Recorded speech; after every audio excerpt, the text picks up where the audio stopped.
हाँ, छोटी सी बच्ची आ रही है, ब्राह्मणी जैन, अपना शंका लेकर। क्या बात है, इतने सारे बड़े लोग हैं, इनको शंका नहीं आई? नमस्ते महाराज जी, मेरा प्रश्न है, पाठशाला क्यों जाना चाहिए? बहुत अच्छे, यहाँ के बच्चे बहुत एक्टिव हैं। जब से हम आए हैं, पहली बार भी जब आए थे ना, तब बच्चों के अंदर बहुत प्रश्न थे, बहुत प्रश्न थे। और उनका प्रश्न, महाराज जी पाठशाला क्यों आना चाहिए? बहुत अच्छी बात है। मैं पहले 4 पंक्तियां सुना देता हूं, फिर उसके बाद पाठशाला के बारे में और कहूंगा। सिंचाई के लिए, खेत में सिंचाई के लिए एक नाला चाहिए। खेत में सिंचाई के लिए एक नाला चाहिए और धन की सुरक्षा के लिए एक ताला चाहिए। वैसे धार्मिक संस्कारों को बनाए रखने के लिए हर नगर में एक पाठशाला चाहिए।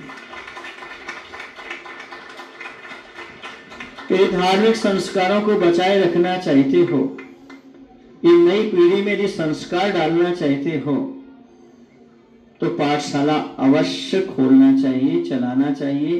अब बच्चों को पाठशाला क्यों आना चाहिए? तो बच्चों को ऊधम से बचने के लिए पाठशाला आना चाहिए, पाप से बचने के लिए पाठशाला आना चाहिए, नरक क्या है स्वर्ग क्या है समझने के लिए पाठशाला आना चाहिए, और आपको धर्म का ज्ञान प्राप्त हो सके इसलिए पाठशाला आना चाहिए। यदि आप पाठशाला में आते हो तो आगे चल करके आप गलत कदम उठाने पर संकोच करेंगे।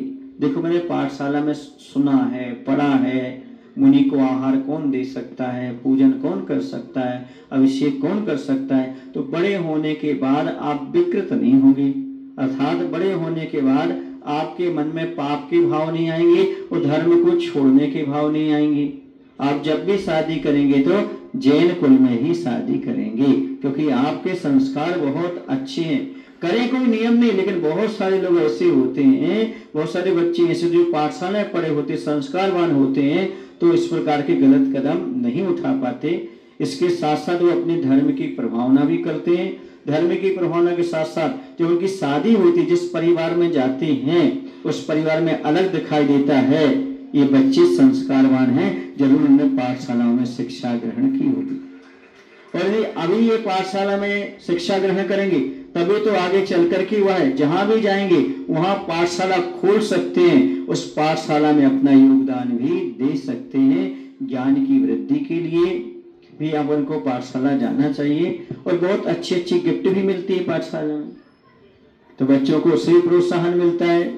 समझ गए नहीं? क्योंकि पुरस्कार मिलना अपने आप में बहुत बड़ी चीज है, और जिसको पुरस्कार मिलता है समझो वह जीव आगे चलकर बहुत बड़ी प्रगति कर सकता है।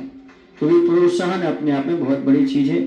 यदि पाठशाला के माध्यम से कोई सांस्कृतिक कार्यक्रम होते हैं तो बच्चों को अच्छी प्रेरणाएं मिलती हैं, बच्चों को बोलने की शिक्षा मिलती है, उन्हें बोलने की परिपक्वता आती है, कहीं खड़े होकर के अपनी बात को रख सकते हैं, सत्य के साथ वह खड़े हो सकते हैं, ये सारी की सारी क्षमताएं होती हैं।